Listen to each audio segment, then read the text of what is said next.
Syederalun anggota fraksi PDIP DPRD DKI Jakarta, Gilbert Simanjuntak menyalahkan ex-gubernur DKI Jakarta Anies Baswedan atas jatuhnya belasan korban meninggal dunia imbas kebakaran depo Pertamina Pelumpang Kampung Tanah Merah Bawah, Koja, Jakarta Utara pada Jumat 3 Maret 2023 malam kemarin. Izin mendirikan bangunan kawasan yang diterbitkan Anies Baswedan disinyalir menjadi biang kerok banyaknya korban jiwa yang jatuh dalam kebakaran hebat ini. Anggota Komisi B DPRD DKI ini menyebut objek vital seperti depo Pertamina Pelumpang seharusnya memiliki wilayah buffer zone yang jauh dari pemukiman warga.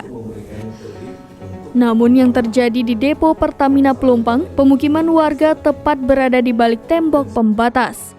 Hal ini yang kemudian menyebabkan api merembet hingga ke pemukiman warga saat depo Pertamina Pelumpang itu terbakar beberapa waktu lalu. Sebagai informasi, IMB kawasan Tanah Merah diterbitkan Gubernur Anies pada Oktober 2021 lalu.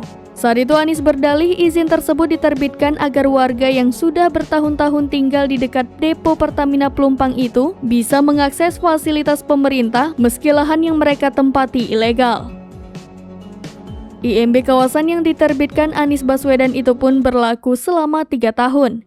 Gilbert menduga IMB kawasan itu diterbitkan Anies hanya untuk memenuhi janji kampanye.